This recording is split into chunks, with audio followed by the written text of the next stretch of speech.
Hi guys, welcome back to my another podcast. So after long time, काफ़ी दिनों के बाद मैं पॉडकास्ट शूट कर रही हूँ। काफ़ी बिजी हो गई थी और बीच में काफ़ी कुछ उथल पुथल हो चुका है इब्राहिम फैमिली में। तो चलिए आज हमारा पॉडकास्ट हम डेडिकेट करते हैं स्पेशली मैडम को एंड इब्राहिम फैमिली के और भी जो लोग हैं उनको, क्योंकि काफ़ी कुछ हो चुका है।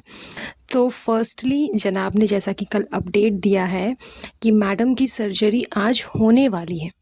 आज से सर्जरी स्टार्ट होने वाली है। बहुत लंबा प्रोसेस होगा, बहुत टाइम लगेगा मैडम को इस चीज़ से रिकवर करने के लिए। तो उन्होंने सबसे कहा है कि हर कोई प्रे करे मैडम की सर्जरी के लिए, एंड जाहिर सी बात है हर कोई कर भी रहा है। किसी को भी कोई ख़ास दुश्मनी नहीं है मैडम से।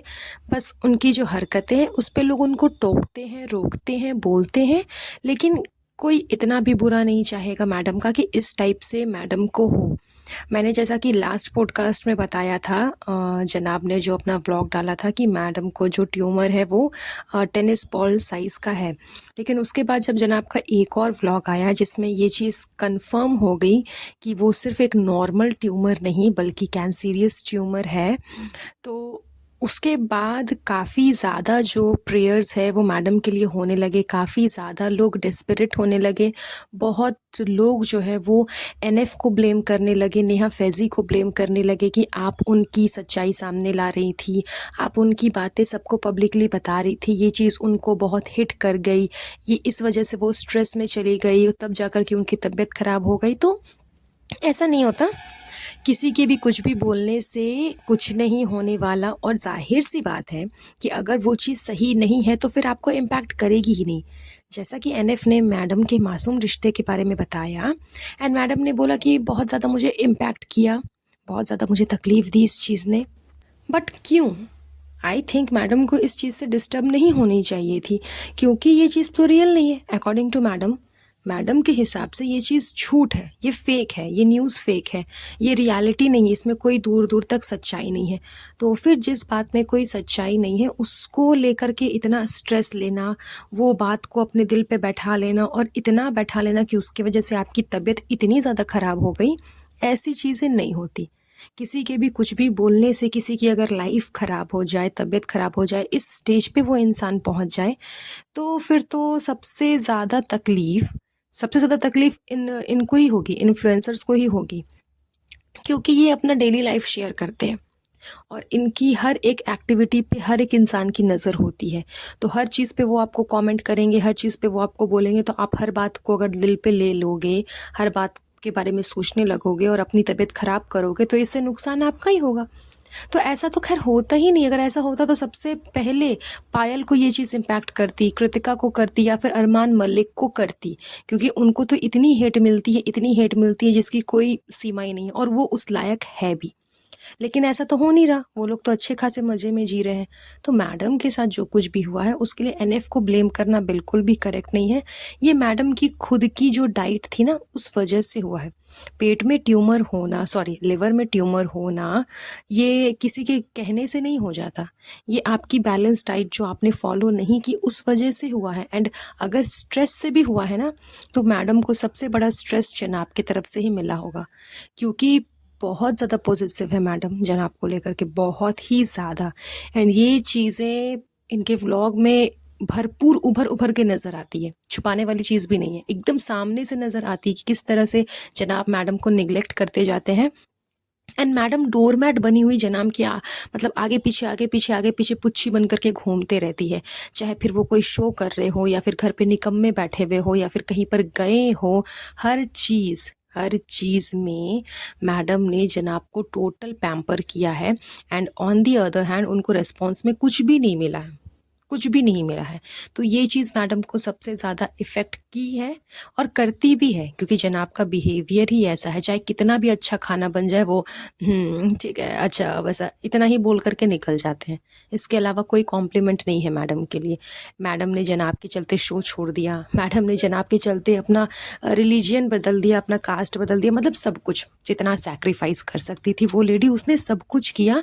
लेकिन जनाब की तरफ से उनको कोई एफर्ट्स नहीं दिखाई दिए, कोई वैसा जो इमोशनल वाला प्यार होता है ना, बिल्कुल भी नहीं। क्योंकि लड़कियों में क्या है ना, उनको ये चीज़ समझ में आ जाती है कि हाँ, सामने वाला झूठ बोल रहा है या सच बोल रहा है।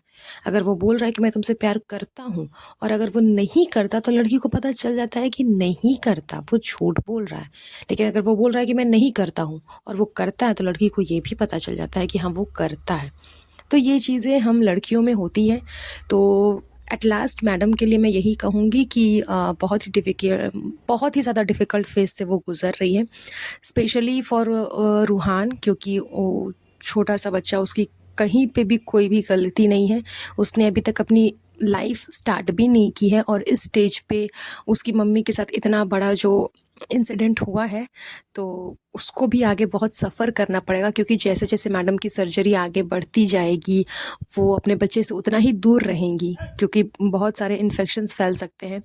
तो वो दूर भी रहेंगी, वो बच्चा भी अपनी माँ के बिना सफ़र करेगा। तो आई विश कि मैडम जितनी जल्दी हो वो ठीक हो जाए, ठीक होकर के अपने घर आ जाए, अपने बच्चे के पास आ जाए, वो बच्चा अपने माँ के पास रहे, क्योंकि उस बच्चे को प्यार करने वाला कोई नहीं है उसकी माँ और उसकी नानी के अलावा। ये चीज़ पूरी इब्राहिम फैमिली ने साबित कर दी, पूरी इब्राहिम फैमिली ने ये चीज़ क्लियर कर दी। सामने से दिखता है कि कौन कितना रूहान को चाहता है और कौन कितना उसके साथ टाइम स्पेंड करता है। तो ये सारी चीज़ें सामने से क्लियर हो चुकी है। तो वो बच्चा जो है वो जब तक मतलब स्टेबल नहीं हो जाता, जब तक वो अपने आप से चीज़ें समझने नहीं लगता, कि सब कुछ खुद से करने नहीं लगता, तब तक उसको उसकी मम्मी की ज़रूरत पड़ेगी ही पड़ेगी, क्योंकि मम्मी के अलावा उसको संभालने वाला कोई भी नहीं है। सिर्फ उसकी एक नानी है और एक उसकी मम्मी है, उसके अलावा और कोई नहीं। यहाँ तक कि जनाब भी उस बच्चे को संभाल नहीं पाते क्या, संभालने की कभी कोशिश ही नहीं की, कभी संभालना चाहा ही नहीं। वो हमेशा एक एब्सेंट फादर ही बन करके रहे हैं। तो इसलिए फॉर रूहान मैं चाहती हूँ कि मैडम जल्दी से जल्दी ठीक हो जाए, एंड मैडम के लिए भी, वो भी जल्दी जल्दी ठीक हो करके रिकवर कर ले और अपना घर जो है वो जल्दी से वापस आ जाए।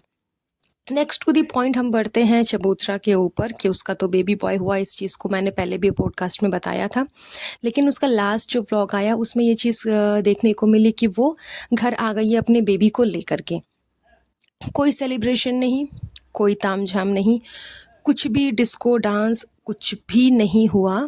एंड ये चीज़ ठीक है, अच्छी बात है, क्योंकि मैडम का जो सिचुएशन चल रहा है उस वजह से इस चीज़ को ध्यान में रखते हुए उन लोगों ने कोई सेलिब्रेशन नहीं किया। लेकिन एटलीस्ट वो अगर थोड़ा बहुत बलून वगैरह लगा लेते तो भी कोई दिक्कत नहीं थी, क्योंकि उस बच्चे का हक है उस चीज़ पे। वो नन्ही सी जान जब दुनिया में आया है, घर पे वो आ रहा है, तो एक छोटा सा सेलिब्रेशन कर सकते थे, कोई दिक्कत नहीं, कोई बुरा नहीं मानता। लेकिन फिर भी चलो, आपने इस चीज़ को ध्यान में रखा, आपने अपनी भाभी की फीलिंग्स को ध्यान में रखा कि भाभी को बुरा ना लगे कि मैं इस फेज़ से गुज़र रही हूँ और ये लोग सेलिब्रेशन कर रहे हैं। तो बिल्कुल नहीं लगता, क्योंकि मैडम को भी पता है कि ये बहुत बड़ा फेज़ है लाइफ का। इतने दिनों से साहिबा इस चीज़ के लिए प्रिपरेशन कर रही थी, बहुत तामझाम कर रही थी, और फाइनली जब ये चीज़ हुई, उसकी लाइफ में बेबी आ गया, तो बहुत बहुत ही बड़ा मोमेंट था उसके लिए, खालिद के लिए। तो ये इस चीज़ को वो लोग बहुत ही ग्रैंड वे में करना चाहते थे, जैसा कि ऑलरेडी मैडम ने भी किया था अपने बच्चे के समय पे, बट नहीं हो पाया मैडम की सिचुएशन को देखते हुए। तो ये चीज़ मुझे बहुत अच्छी लगी कि अभी तक ये लोग जो ड्रामा करते थे, फैमिली फैमिली फैमिली के लिए, ये फैमिली के लिए सेक्रीफाइस, फैमिली के लिए वो चीज़ फ़िलहाल अभी देखने को मिली, रियलिटी में देखने के लिए मिली। अब चाहे व्लॉग के लिए हो या फिर इंटरनल इनकी फीलिंग हो, बता नहीं सकते हम, लेकिन चलो एटलीस्ट भाभी के सिचुएशन को देखते हुए कि भाभी की तबीयत बहुत ज़्यादा ख़राब है, भाभी इस फेज़ से गुज़र रही है, तो हम लोग इस चीज़ को ध्यान में रखेंगे और अपना कोई सेलिब्रेशन नहीं करेंगे। टोटल जो हमारा अभी कॉन्सेंट्रेशन होगा वो भाभी पे होगा, अपने बच्चे पे होगा, और किसी चीज़ पे नहीं। ये चीज़ इन लोगों ने की, वो बहुत अच्छा किया, हैट्स ऑफ।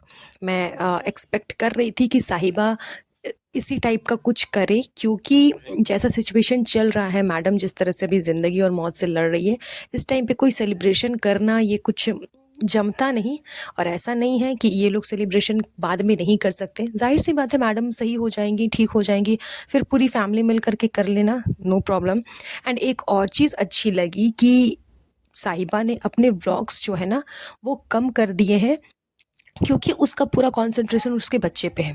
मुझे इस चीज़ का भी डाउट था कि पता नहीं बच्चे को कंटेंट बना करके अब ये लोग पेश करेंगे कि ये है, वो है, ऐसा है, वैसा है। लेकिन ये चीज़ बहुत अच्छी हुई कि इन लोगों ने व्लॉग पे ज़्यादा ध्यान नहीं दिया, सिर्फ बच्चे पे ध्यान है, बच्चा कैसा है, नहीं है, कब फीड करेगा, कब घर आएगा, क्या हो रहा है, नहीं हो रहा, उसकी वजह से सो नहीं पा रहे, उसकी टाइम के हिसाब से अपने टाइम को मैनेज करना पड़ रहा है। तो वो सारी चीज़ों पे ज़्यादा ध्यान दिया गया है व्लॉगिंग छोड़ करके। व्लॉगिंग से कोई मतलब नहीं है दूर दूर तक। मैं ऐसा नहीं बोल रही कि व्लॉगिंग मत करो, करो, क्योंकि इनकी कमाई का तो मेन ज़रिया वही है, लेकिन बच्चे को सबसे ऊपर रखा, उसके बाद व्लॉगिंग की। तो ये चीज़ मुझे सबसे ज़्यादा अच्छी लगी इनकी कि एटलीस्ट आप लोगों ने तो अपने बच्चे को फ़िलहाल अभी तक कंटेंट नहीं बनाया है, जैसा कि मैडम ने बना लिया। तो खैर बहुत अच्छी बात है। आई विश कि साहिबा और ज़्यादा मैच्योर हो जाए, अपने बच्चे के प्रति और ज़्यादा वो बिल्कुल फुल कंसंट्रेट कर कर के पूरा अपना जो ध्यान है, पूरा अपना जो टाइम है वो अपने बच्चे पे दे, अपने आप पे दे, क्योंकि फ़िलहाल उसको भी अपनी हेल्थ पे ध्यान देना बहुत ज़्यादा ज़रूरी है। उसका भी आई थिंक शायद सी सेक्शन हुआ है, क्योंकि गुटका किंग ने बोला कि उसकी भी स्टिचेस हुई है, सब जगह लगी हुई है। तो वो भी अपने ऊपर ध्यान दे, क्योंकि वो सही रहेगी तो फिर बेबी सही रहेगा। क्योंकि अभी वो फीड वगैरह उसको करवाना है, तो वो अपने बैलेंस डाइट पे पूरा ध्यान दे, अपने डाइट को बहुत अच्छे से अब तो कम से कम नॉर्मल कर ले, ताकि उसके साथ साथ उसका बच्चा भी हेल्दी रहे। और अच्छा डाइट एक फॉलो अगर साहिबा करेगी तो उसके बच्चे को भी हेल्दी हेल्दी ही सब कुछ मिलेगा। तो यही था आज के पॉडकास्ट में। आई होप आपको आज का पॉडकास्ट पसंद आया होगा। बस चलिए आज का ये पॉडकास्ट यहीं पर एंड करेंगे। बहुत जल्द मिलूंगी आप लोगों से नए पॉडकास्ट पे। तब तक आप सब अपना ध्यान रखिएगा। Have a nice day. Bye bye.